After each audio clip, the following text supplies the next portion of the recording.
This channel did what I said and got 650,000 views. Then they did it again and got 7 million views. I'll tell you exactly what they did in just a sec, but first, I gotta show you the same thing that I showed them. There are only 3 things you gotta know to make a viral short in any niche. Number 1, the secret to viral formats. Let's just open up the shorts feed. These are the top 3 businesses with the lowest failure rate. Okay, so here is the secret to viral formats. When you find a viral short, you gotta break it down into 3 categories: A, V, and T. And A stands for audio, so let's hear what he has to say. These are the top 3 businesses with the lowest failure rate. So these are the top 3 niche item or category with the extreme important detail. So being in the shorts niche, I would say something like, these are the top 3 shorts channel types with the highest payout, because that's important to shorts creators. So video hook, what do we see that catches our attention? He's holding money and he's standing in front of the relevant businesses that he's talking about. So the visual hook is show important item plus visual representation of each number, since he's doing a list. For mine, I'd probably hold something like my gold play button, and then I would just show each channel type as I was talking about the number. Now we have T. What do we read that catches our attention? These are subtitles. Those don't really make us curious about the end. A text hook is more like a caption that remains on screen or disappears after a short time. So let me just find an example, since this one won't work for us. This is just a tool that I made to break down and organize viral hooks by niche, so you don't have to go searching on YouTube. It's called Hookbomb, hookbomb.com if you want it. Here's a text hook right here. When you pay for niche tool or supply versus when someone else pays for niche tool or supply. So let's see that one in action.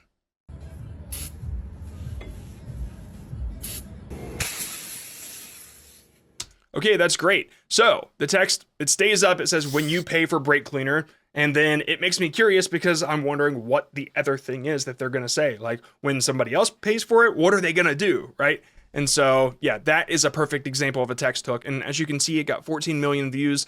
All of the videos on this tool just get crazy views, and all you got to do is just replace the keywords with words that apply to your niche or topic or whatever. That's it. You just combine that strategy with the other 2 things we're going to talk about, and I have no doubt you can also get 7 million views. Let's do one more example, and we're going to move on to number 2. Let's pick a sports hook.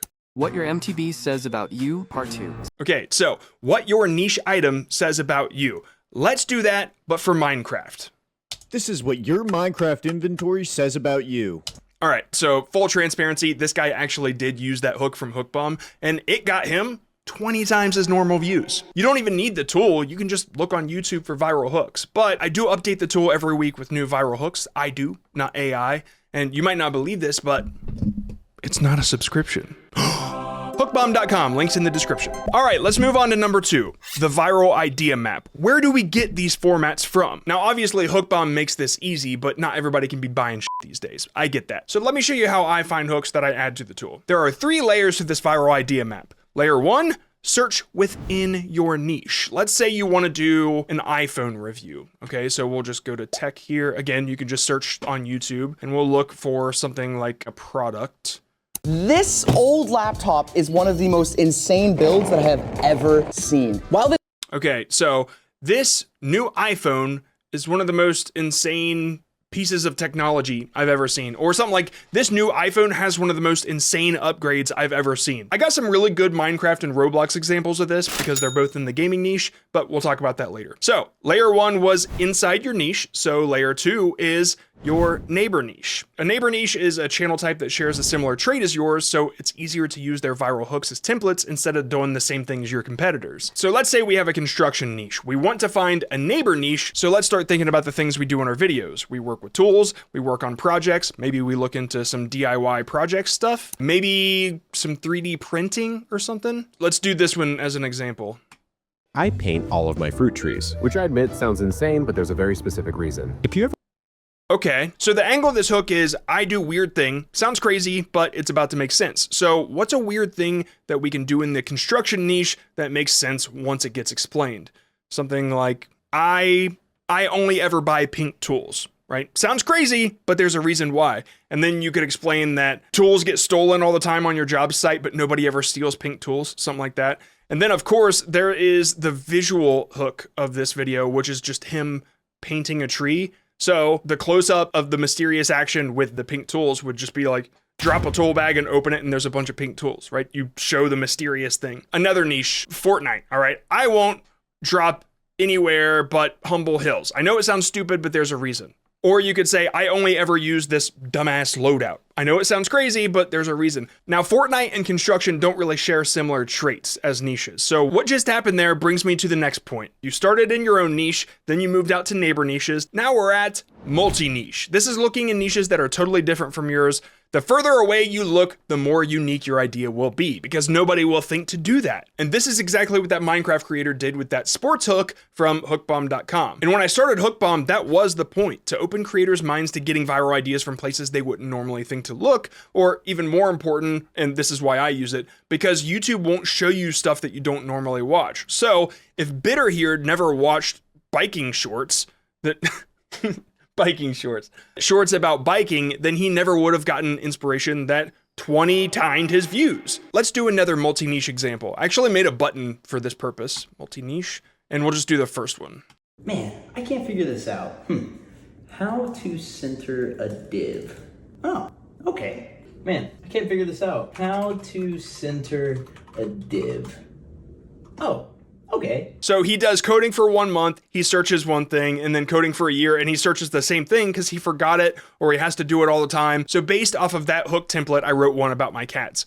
1 month of having a cat, how to train a cat. 1 year of having a cat, how to train a cat, because like cats never really get trained very well, or they're very tough to train. For content creation, 1 month of YouTube, how to go viral. 1 year of YouTube, how to go viral. And then I got one for Fortnite too, like 1 month in Fortnite, you're down crawling around waiting to be revived. And then 1 year in Fortnite, it's the same thing because you didn't really improve. Like it can really work in any niche. I think I'm gonna do one for shorts where it's your first short and it flatlines, and then your 100th short and it's still a flatline. Remember how I said that guy got 650,000 views and then 7 million views? Well, this is exactly what he did. There's one game on Roblox you should never play. That one turned into 670,000 now. There's one color you should never see. You see, easy enough. And then the one that got 7 million views, I think he used this one. I just found a dark secret in this Roblox game, and I just found a crazy secret in this yin and yang illusion.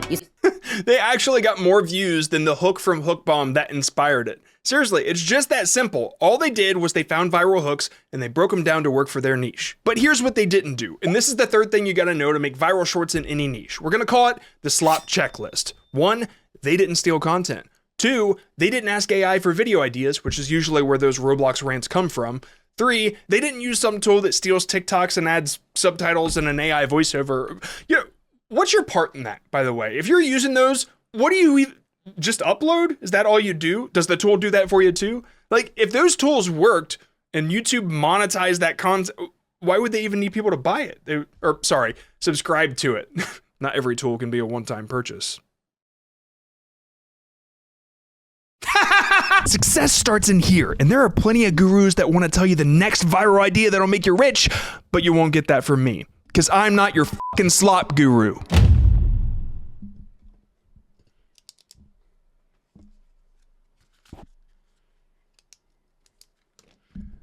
Success.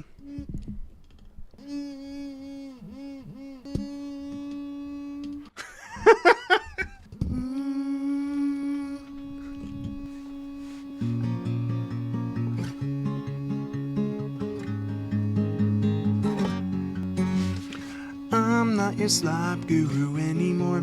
I don't know why I said that, I never was before.